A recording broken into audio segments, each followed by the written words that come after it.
बात करने वाले थे किस पे, थोड़ा थोड़ा या तो लिख के जाओगे। आज बात करने वाले हैं अकाउंटिंग में यूज होने वाले वो प्रिंसिपल्स को लेकर के। तो देखा था कि हम लोग उसको क्या क्या वर्ड बोलते हैं। तुम यदि उसे बोलोगे तो प्रिंसिपल बोल लो या दूसरा नाम बोलो, प्रिंसिपल और कंसेप्ट और कन्वेंशन और भी कुछ वर्ड होगा तो बाद में बात करेंगे। मतलब कुछ भी बोल लो तो ये चार वर्ड्स। क्यों बनता है प्रिंसिपल? किसी चीज को बहुत सिस्टमेटिक करने के लिए। अकाउंटिंग में नाम क्या, क्या नाम बताए थे ना लास्ट क्लास? जनरली बोलो, accepted accounting principle. Generally account accepted accounting principle. अब अकाउंटिंग प्रिंसिपल्स को लोग जनरली एक्सेप्ट करते हैं। तो जनरली एक्सेप्ट कब होता है, कब लोग उसे मान लेते हैं? आपने एक प्रिंसिपल दिया तो उसको कुछ क्राइटेरिया पे इवैल्यूएट किया जाएगा ना। उसको कुछ क्राइटेरिया पे क्या किया जाएगा? इवैल्यूएट किया जाएगा। बेसिकली बोलोगे तो किसी भी प्रिंसिपल्स को इवैल्यूएट करने के लिए हम लोग तीन क्राइटेरिया लगाते हैं। और यदि वो प्रिंसिपल तीनों क्राइटेरिया को फुलफिल करता है तो वी ऑल एक्सेप्ट कि ठीक है ये प्रिंसिपल रहेगा। ठीक है, पहला नाम, जो भी आपने प्रिंसिपल दिया है उसका एक यूजफुलनेस होना चाहिए। उसका क्या होना चाहिए? यूजफुल। अब कुछ भी दे दोगे तो नहीं चलेगा ना। हमारा अकाउंटिंग की दुनिया में उसका कहीं ना कहीं क्या है, यूज होना चाहिए। तो उस जो प्रिंसिपल है उसका यूज उस अकाउंटिंग की दुनिया में होना चाहिए। दूसरा, आप जो दिए हो वो यूज के साथ साथ मेरा कोई ना कोई ऑब्जेक्ट को वो क्या कर रहा हो, फुलफिल करता हो। दैट इज व्हाट, ऑब्जेक्टिविटी होनी चाहिए। एंड तीसरा, आप जो दिए हो वो फीजिबल भी होना चाहिए। आप इतना ही कॉम्प्लिकेटेड दे दिए कि उसको अप्लाई करना क्या रहा, बहुत मुश्किल हो गया। तो एक तरह से बोलोगे फिजिबिलिटी भी हम लोग कहते हैं, फिजिबिलिटी। तो आपको लगता है कि यार ये वाला तो प्रिंसिपल बना लो, फिर उसके बाद लोग उसको देखते हैं, हाँ यूजफुल तो है भाई, ऐसा तो इसके पहले कुछ नहीं था, ये हमारा एक ऑब्जेक्टिव को क्या कर रहा है, फुलफिल कर रहा है। और फिर देखते हैं आसान है, बहुत कॉम्प्लिकेटेड नहीं है। बहुत ज्यादा कॉम्प्लिकेशन होगा तो बोलेंगे यार नहीं करना। तो ये तीन क्राइटेरिया पे हम लोग बेसिकली जो प्रिंसिपल होता है उसको मान लेते हैं। अब ये जो accounting principle, concept and convention है, ये कितने हैं? तो इसका कोई स्टैटिक टर्म्स तो नहीं है। सबसे पहला बहुत सारा है जिसके कारण अकाउंट्स में वो चीज कंट्रोल होता है। मान लो मैं पहला कंसेप्ट का नाम लिया पीरियड कंसेप्ट। सबसे पहला क्या? Period concept. इस कंसेप्ट के कारण हम लोग अकाउंटिंग में क्या करते हैं? इस कंसेप्ट के कारण हमारा अकाउंटिंग में क्या होता है? आपको सबसे पहले अपना अकाउंटिंग पीरियड आइडेंटिफाई करना पड़ता है। आपको अपना अकाउंटिंग पीरियड यानी अकाउंटिंग ईयर। अब अकाउंटिंग ईयर आपको सिलेक्शन तो करना पड़ेगा ना। क्यों करेंगे अकाउंटिंग ईयर का सिलेक्शन? बिकॉज तुम्हें भी मालूम है जब तक आप अकाउंटिंग ईयर सेलेक्ट नहीं करोगे, आपको भी मालूम है उसके एंड वाले दिन में हम लोग बाय डिफॉल्ट एक लेजर का बैलेंस सीडी करना क्या करते हैं, चालू कर देते हैं। ईयर एंड में हम लोग अपना प्रॉफिटेबिलिटी स्टेटमेंट बनाना चालू कर देते हैं, यानी एक तरह से फाइनल अकाउंट। आप जो सिलेक्शन करोगे उसी के हिसाब से तो ये आपका काम होगा। तो बिना पीरियड सिलेक्शन किए तो आगे होगा ही नहीं कुछ। तो ये मुझे कौन बोलता है कि आप अपना अकाउंटिंग ईयर को सेलेक्ट करिए? सिद्धांत कहता है भाई तू अकाउंटिंग करेगा बट पहले क्लियर कर तेरा अकाउंटिंग ईयर कहाँ से शुरू होगा, कहाँ एंड होगा, क्योंकि वो 1 ईयर के हिसाब से ही क्या है चलता है। अब शुरुआत तो कोई भी दिन हो सकता है, फर्स्ट टाइम, बट एंडिंग जो है वो तुमको क्या करना होगा, सो दैट कि नेक्स्ट टाइम उसके बाद वाला दिन से क्या होगा, चालू हो जाएगा। नॉर्मली अकाउंटिंग ईयर क्या क्या सेलेक्ट होता है तो तुम्हें भी मालूम है। एक normally accounting year, financial year को अकाउंटिंग ईयर हम लोग ले लेते हैं। फिनेंशियल ईयर को क्या ले लेते हैं, अकाउंटिंग ईयर ले लेते हैं। अब ये फिनेंशियल ईयर बोलने से always start from 1 April to what, 31 March.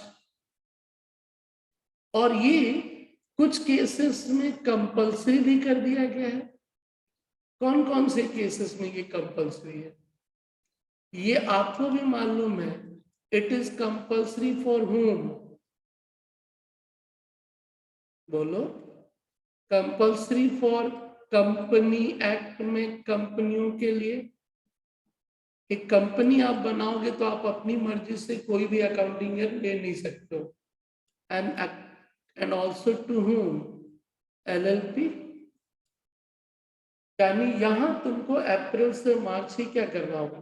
Taxation is a different thing but accounting is a different. Taxation तो सबके लिए अप्रैल टू मार्च बोलता, बट अकाउंटिंग यदि बोलोगे तो फाइनेंशियल ईयर कंपल्सरी सिर्फ किसके लिए है, कंपनी के लिए। अदरवाइज क्या हो सकता है, नहीं कंपल्सरी तो नहीं है। I can maintain my accounting year from January to December, I can maintain my accounting year from July to June, it's my choice. तो कहने का मतलब है कि फाइनेंशियल ईयर के अलावा कैलेंडर ईयर भी आपका क्या हो सकता है, अकाउंटिंग ईयर होगा। कैलेंडर ईयर बोले तो नेचुरली कैलेंडर जहां से स्टार्ट होता है और जहां पे खत्म होता है। और इसके अलावा एनी अदर, तुम्हारी मर्जी। You can start from April to June. कुछ लोग पहला वैशाख भी ले लेते हैं, 15 April to 14 April. It was their choice. Clear है? तो कुछ भी हो सकता है। तो वो बस 12 मंथ एंड 365 डेज का क्या है, होना चाहिए। पहला अकाउंटिंग ईयर कंपनी एक्ट कहता है कि ठीक है वो कम भी हो जाता है और वॉट ज्यादा भी हो जाता है। तो देख लो पहले कंसेप्ट का नाम क्या रहा, पीरियड कंसेप्ट।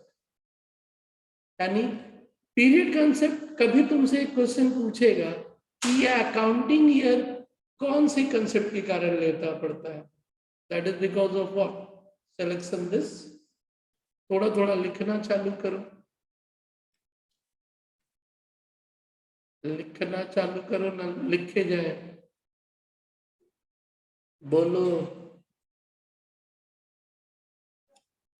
सर लिख दे देंगे, वो देने को तो दे ही देंगे बट तुम लोग उतारोगे जरूर।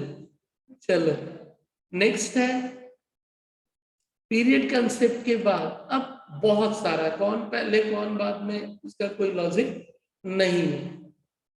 अब एक सिद्धांत के कारण दूसरा अराइज हो जाता है और दूसरा अराइज उसी पीरियड कंसेप्ट के कारण है, that is accrual concept. Accrual concept is totally related to what? Period concept. कैसे? एनटीओ बनाए हो, जिस पीरियड का अकाउंटिंग कर रहे हो उसी पीरियड का तुमको एक्सपेंसेस और इनकम क्या है, एक्रूअल कंसेप्ट के कारण लेना होगा। तो एक्रूअल कंसेप्ट क्या बोलता है कि कोई भी ट्रांजेक्शन जब रिकॉर्ड करोगे या प्रॉफिट निकालोगे तो एक्रूअल कंसेप्ट ये कहता है कि आप उस रिलेटेड टू द पीरियड का ही क्या लिखोगे, ट्रांजेक्शन्स को रिकॉर्ड करोगे related to the period, whether आपका पेमेंट हो या ना हो, रिसीव्ड हो या ना हो। तो रिलेटेड टू द पीरियड को कंसीडर करके ही आप अपने प्रॉफिट और लॉस को क्या करते हो, निकालते हो। तो रिलेटेड टू द पीरियड यदि मैं बात करूं, लेकिन उसके पहले जैसे मैंने कहा कि accounting year, first accounting year can be what, more और लेस। थोड़ा सा उसे लिख दो क्योंकि मुझे लगता है एक्चुअल में जाने से पहले उसको भी कर लो। अकाउंटिंग ईयर बोलने से नॉर्मली 365 या 366 डेज का वो कहानी क्या है, लागू हो जाएगा। But first accounting year can be what, more और, कैन बी मोर और लेस। देखिए सारा चीज मैं उस थ्योरेटिकल पार्ट के लिए बता रहा हूं। पहला अकाउंटिंग ईयर कंपनी एक्ट भी कहता है, मान लो कि यदि मैं आज बिजनेस स्टार्ट किया तो नेचुरली स्टार्ट कब से हुआ, 3 मार्च, और मैं फैसला किया मैं क्या कंपनी है तो 31 मार्च तो मुझे क्लोज क्या है, करना ही पड़ेगा। तो मेरा पहला अकाउंटिंग ईयर तो सिर्फ 23 डेज का ही रहा या 27 डेज का। फिर हमको फर्स्ट अप्रैल से क्या करना होगा, बीडी लेके स्टार्ट करना होगा। लेकिन कंपनी एक्ट कहता है कि ना, चाहो तो फर्स्ट अकाउंटिंग ईयर यदि वो एक प्रोविजन एग्जैक्ट डेट चलो नहीं मालूम कि सितंबर के बाद हुआ, तो तुम क्या कर सकते हो, आने वाला 31 मार्च 22 नहीं लेकर के 31 मार्च 23 क्या कर सकते हो, ले सकते हो, पहला वाला। यानी पहला वाला मतलब उनको लगता है कि ठीक है, तुमको लगता है कि 1 महीने के लिए क्या अकाउंटिंग को क्लोज करो, उसको थोड़ा चाहो तो क्या करो, एक्सटेंड करो। तो ये थोड़ा सा ध्यान रखना पड़ेगा कभी यदि क्वेश्चन रहा तो, ठीक है। दूसरा मैंने क्या कहा, अकाउंटिंग यदि कंसेप्ट की बात करोगे तो एक्रूअल कंसेप्ट, एक्रूअल कंसेप्ट। अब एक्रूअल कंसेप्ट के बारे में आप भी समझते ही हो कि एक्रू जो वर्ड है, एक्रू वर्ड का मतलब भी हो गया कि आप अपने अकाउंट्स में जैसे ही कोई ट्रांजेक्शन उस पीरियड से रिलेटेड हुआ, related to the what, period, आप लिखते हो profit and loss account for the year ended, तो आप तो सर हेड पे ही लिख दिए कि भाई मैं जो ये प्रॉफिट निकाल रहा हूं वो उस 12 महीने से ही रिलेटेड है। अब related to the period, whether received और नॉट,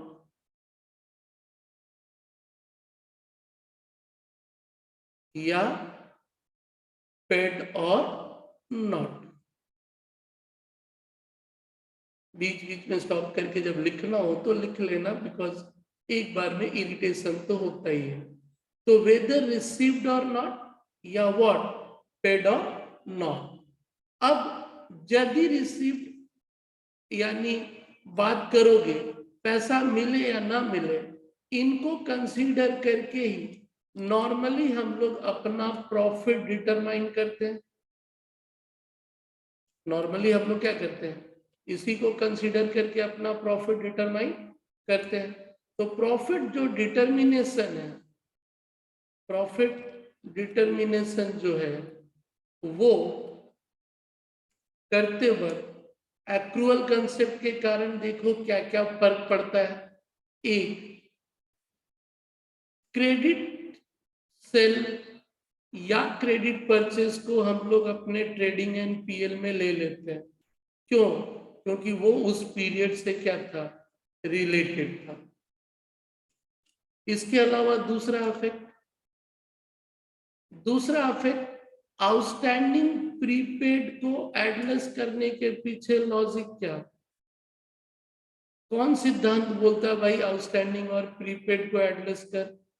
एक्रूअल कंसेप्ट बोलता है, क्योंकि तुम उसका रिलेटेड टू द पीरियड क्या कर रहे हो, निकाल रहे हो। तो भाई उसको आप 10 महीने का पे किए हो, 2 महीने का नहीं किए हो, उसको ऐड करो। आप 15 मंथ का पे कर दिए हो तो 3 मंथ का क्या करो, लेस करो। एंड दैट इज वाई हम लोग उससे ऐड और लेस करते हैं। क्लियर है? तो एक्रू का मतलब ही होता है उस पीरियड से रिलेटेड, इसलिए वो एक्रू वर्ड जो है वो एक्रू, या कभी इनकम टैक्स में पढ़ोगे एराइज, एक्रू और एराइज, या फिर इनकर्ड, उस पीरियड में इनकर्ड। आपने एक लेबर से काम करा दिया, पेमेंट करो या ना करो, इस पीरियड में काम करा तो सैलरी तो तुमको क्या करना था, देना ही था। तो ये है एक्रूअल कंसेप्ट। और इस एक्रूअल कंसेप्ट के बारे में रिलेटेड चीजों को मैं यदि लिखता जाऊं तो AS1 में AS1 का जो नाम है उसका नाम है disclosure of accounting policy, disclosure of accounting. चलो सिद्धांतों के लिए तो नहीं, बट इसके लिए तो एक लॉ भी ऑलरेडी है, AS accounting standard. Disclosure of accounting policy में एक वर्ड है जो कि पहले भी देखा था, एक्रूअल के समय बोले थे, that is fundamental accounting assumption. Fundamental accounting assumption. और फंडामेंटल अकाउंटिंग एजम्पशन क्या कहता है कि आप अपने, ऐसे तो ये सिद्धांत डिस्क्लोजर क्या बोलता है कि जब आप अकाउंट्स बनाओ तो जो जो अकाउंटिंग पॉलिसी अपनाए हो एक जगह लिख करके दिखाओ, जो जो बना अपनाए हो, FIFO अपनाए हो, WDV अपनाए हो, राइट इट 1 by 1 कि भाई मैंने ये पॉलिसी के आधार पे अपना अकाउंट्स क्या किया है, बनाया है। अब 3 चीज उसमें यदि नहीं भी बोलोगे ना तो हम मान के चलेंगे कि वो आपने अपनाया था, और उसी 3 का नाम है फंडामेंटल अकाउंटिंग एजम्पशन। और फंडामेंटल अकाउंटिंग एजम्पशन क्या कहता है? फंडामेंटल अकाउंटिंग एजम्पशन कहता है पहला क्या, एक्रूअल कंसेप्ट। एक्रूअल मतलब आपको कोई कुछ नहीं बोला तो हम मान के चलेंगे कि आप एक्रू बेसिस पे बनाए।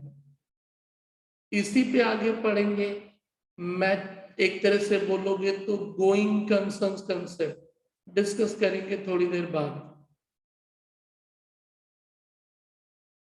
या फिर कुछ भी अपनाए हो तो वो कॉन्सिस्टेंटली अपना रहे हो, कॉन्सिस्टेंसी।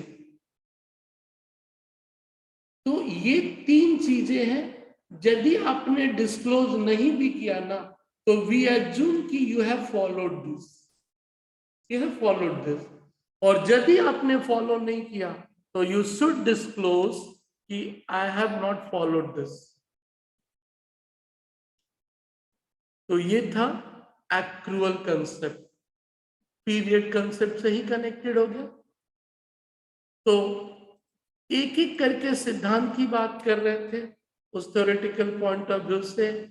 कहाँ रहते हैं मैडम, टाइम टेबल का ध्यान रखा करो, सर टाइम हो टेबल का गया। ध्यान रखा करो।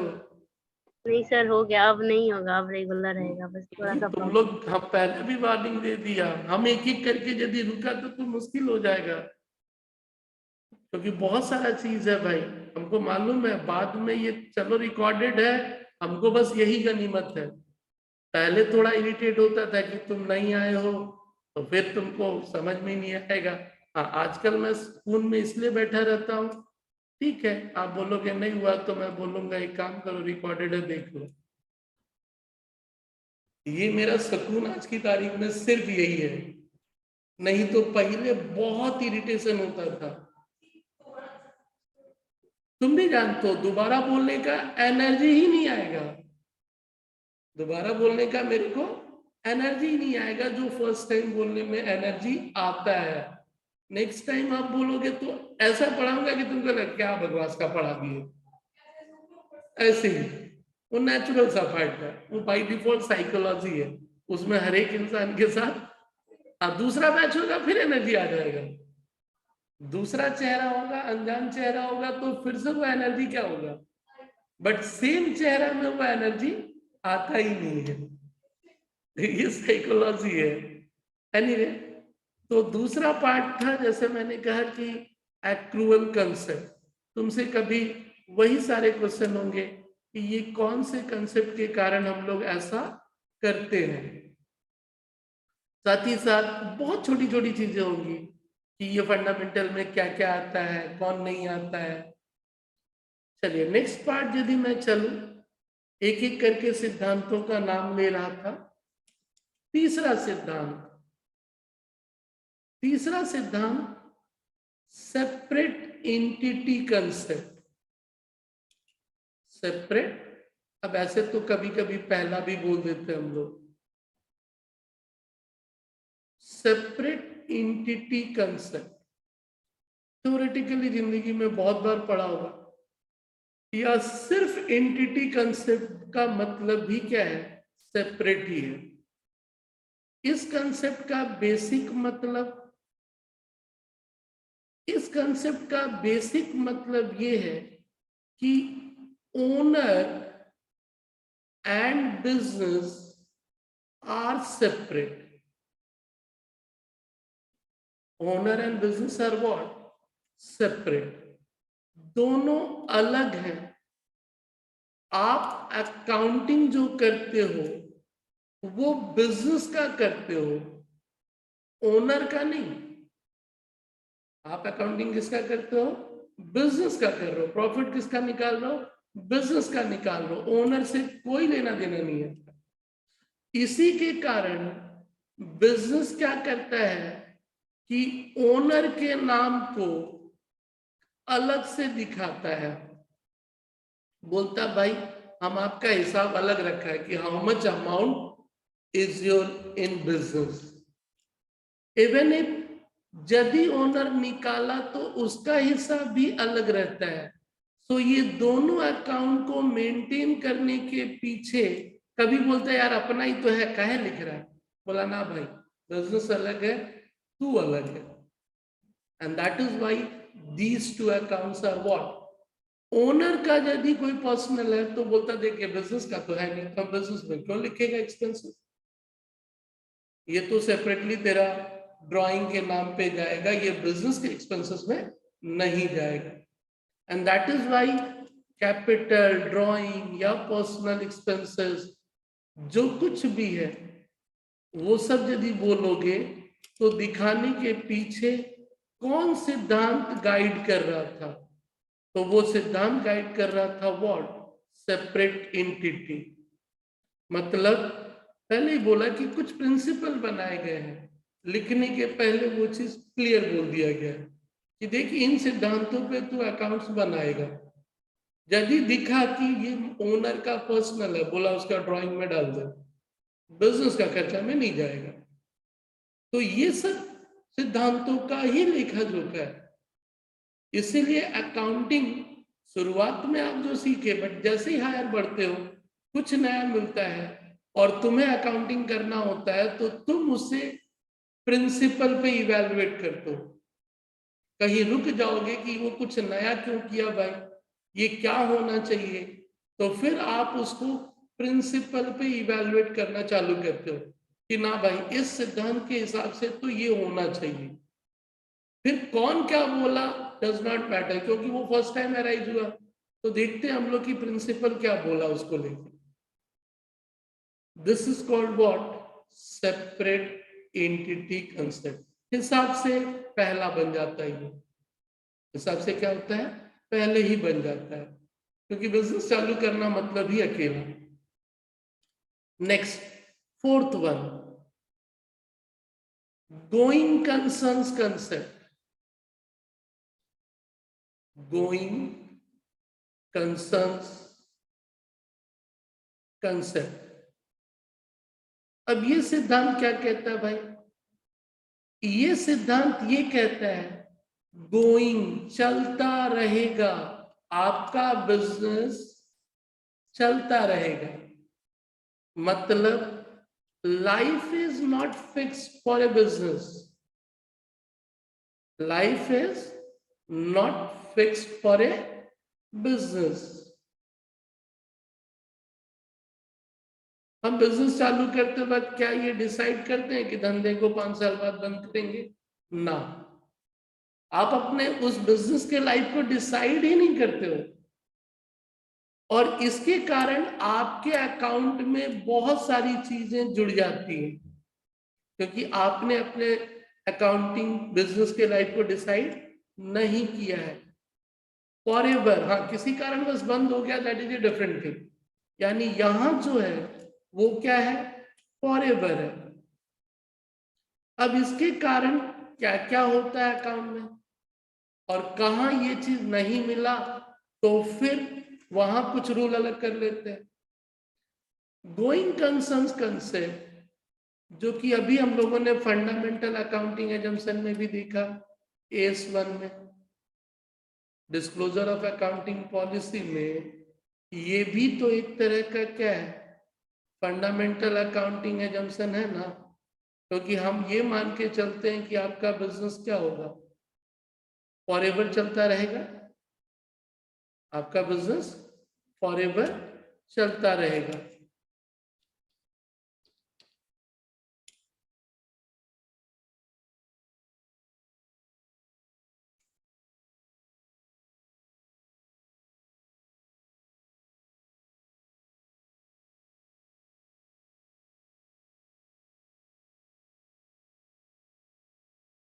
ओके, अब अकाउंट्स में आप पाओगे, एक चैप्टर पढ़ोगे जहां पे ये कंसेप्ट सीधे सीधे वायलेट होता है। उस चैप्टर का नाम है जॉइंट वेंचर। उस चैप्टर में ये जो वेंचर वर्ड है ना, वेंचर का मतलब ही है short term undertaking, short term business. आप एक बिजनेस को शॉर्ट टर्म के लिए चालू किए, जबकि गोइंग कंसर्न्स तो कहता है व्हाट, फॉरएवर ना। तो जॉइंट वेंचर कि यार होली आ रहा है, चल होली के लिए स्टॉल लगा लेते हैं हम दोनों दोस्त मिल करके। तो मालूम है कि होली के बाद हम दोनों दोस्त अपने धंधे को फिर क्या करेंगे, बंद। तो इट इज अ व्हाट, मालूम तो है कि लाइफ फिक्स्ड है। तो इसीलिए वहां पे वो MCQ बहुत बार पूछा जाता है कि ज्वाइंट वेंचर में कौन सा कंसेप्ट फॉलो नहीं होता है, कौन सा कंसेप्ट फॉलो नहीं होता है, because going concern concept follow नहीं हुआ। अब यदि कोई चीज फॉरएवर है ना, तो मालूम है कि कोई चीज फॉरएवर है तो फिर उसके लिए बहुत सारी फॉर्मेलिटी निभानी पड़ती है। मतलब कहीं जिंदगी भर रहना है तो आप चीजों को पूरी अरेंज करने लगते हो। मालूम है 2 दिन के बाद तो चला जाना है, तो जैसे तैसे सो लो, जैसे तैसे खा लो और चले चलो। जिंदगी भर रहना है तब तो फिर पलंग लाओ, बेड लाओ, सोफा लाओ। लाइफ सीधे सीधे स्टैंड क्या होता है, बदल जाता है।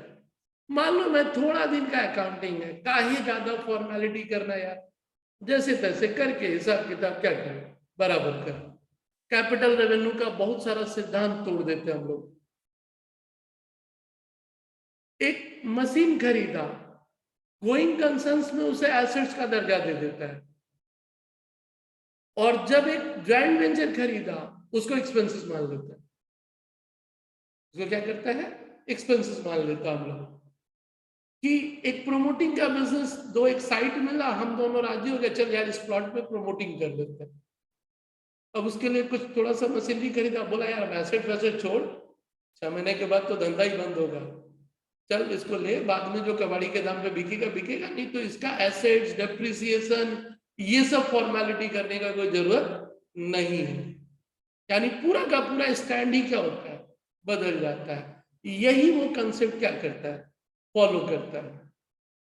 अब इसके कारण बोलोगे तो बहुत समय आप पाओगे कि यदि आप गोइंग कंसर्न्स हो, तो गोइंग कंसर्न्स यदि आप हो ना, तो सीधा सीधा आप उस समय क्या क्या फॉर्म फॉलो करना चालू कर लेते हो भाई।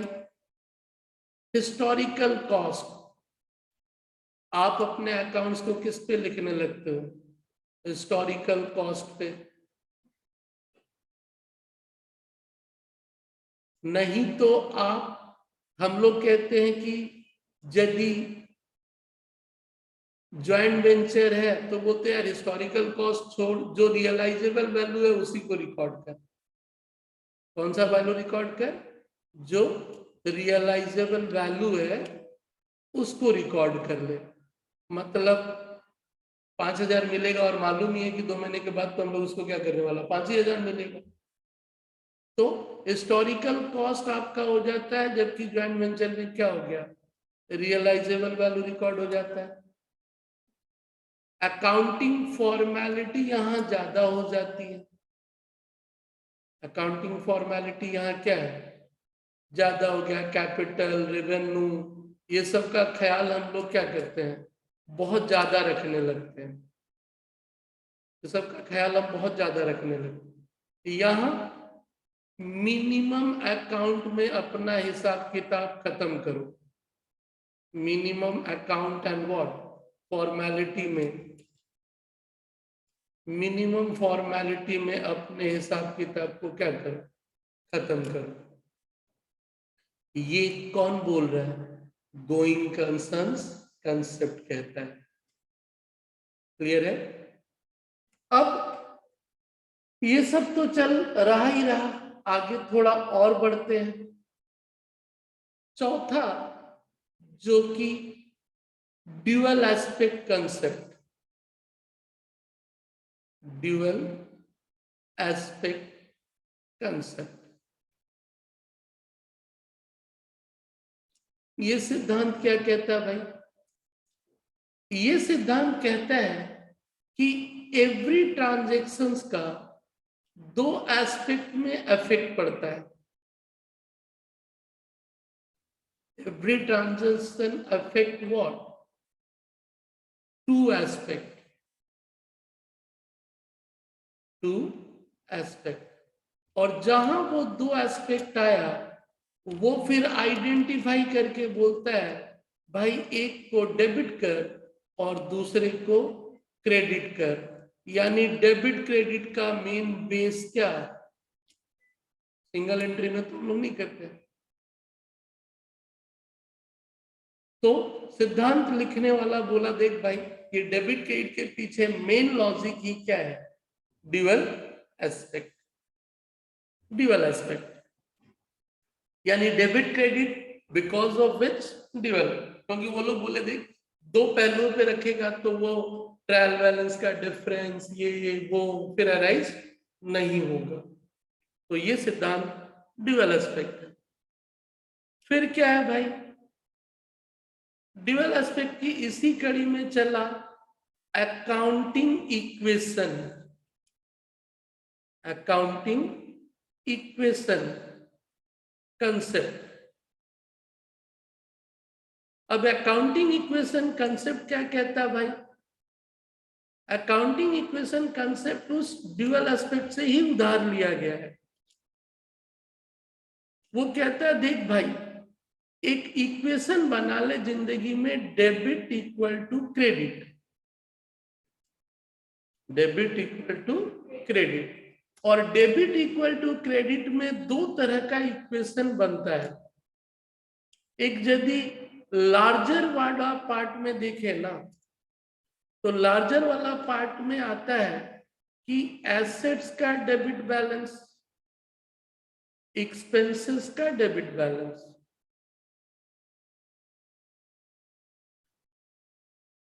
कैपिटल का debit credit balance, outside liability को अलग रख लेते हैं। आउटसाइड लायबिलिटी को क्या करते हैं, अलग रखते हैं। फिर उसके बाद बोला जो रेवेन्यू आइटम है, रेवेन्यू एक तरह से इनकम वाला पार्ट, रेवेन्यू बोले तो क्या, इनकम वाला पार्ट।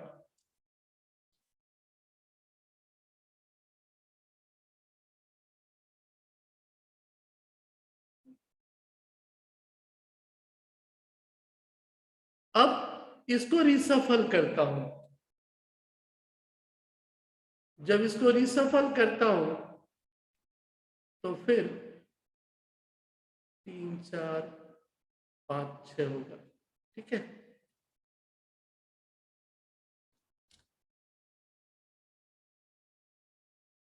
फिलहाल की परिस्थितियों में जो एमसीक्यू और ये सब कहानी है, उसके लिए ही इसे थोड़ा डिटेल और फॉर्मल रखना चाहता हूं। अब इसे रिसफल करता हूं, assets equal to capital plus liability को थोड़ा बाद में ले जा रहा हूं, चलो, revenue minus expenses, minus expenses plus revenue, sorry liability plus liability. Clear है। अब आगे और बढ़े, आगे जब और लिया, assets equal to capital plus profit, या मान ले कि कभी एक्सपेंसेस ज्यादा हुआ तो क्या होगा, ये दोनों नेट हो जाएंगे ना, प्लस व्हाट, लायबिलिटी अलग से आउटसाइड है। फिर आगे बढ़ा, वो प्रॉफिट पे अधिकार किसका, ओनर का। तो जब ओनर का है तो वो उसके कैपिटल के साथ ही क्या कर दिया जाता है, जोड़ दिया जाता है। कैपिटल के साथ ही क्या करते हैं, जोड़ देते हैं। तो अल्टीमेटली दिस इज द एक फाइनल अल्टीमेट इक्वेशन है जो हम लोग जिंदगी में सब जगह यूज करते हैं।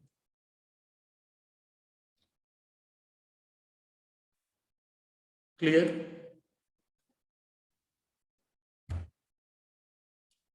तो ये एक स्मॉलर पार्ट हो गया, एक लार्जर पार्ट हो गया।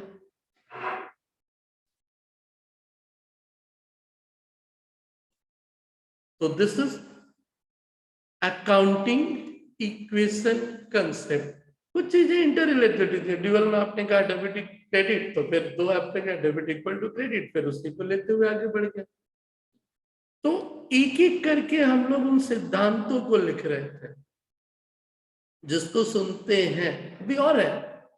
बट कभी आपसे पूछेगा कि कोई एक लाइन दे दिया और बोला कि ये कौन से सिद्धांत के कारण हुआ, आउटस्टैंडिंग क्यों हम लोग एडलेस करते हैं, which concept basically guide accrual, why personal expenses is recorded as drawing separate entity, why accounting profit is determined as the end of accounting period concept, YCD is done at the end of the year। ऐसे बहुत सारे एक एक करके सिद्धांत होंगे। चलिए छठा आपने देखा अकाउंटिंग इक्वेशन। अब आगे बढ़ा, आज बहुत हो गया, ओवरडोज लग रहा है। समझ में आ रहा राज जी? हाँ सर। खुशी जी आपको? हाँ सर, मेरे को तो आ रहा है। सिद्धांतों की कहानी बात कर रहा था कि आखिर ये जो जिंदगी में लोगों ने प्रिंसिपल दिए उसका आधार क्या है। तो उस आधार पे फर्स्ट सेमेस्टर में पहले बहुत सारा 2 नंबर का क्वेश्चन आता भी था कि वो जो कुछ हो रहा है उसका मेन कारण क्या, कौन सा सिद्धांत उसे कहता है, मैचिंग कंसेप्ट, हिस्टोरिकल, आगे और भी नाम लूंगा 10-12।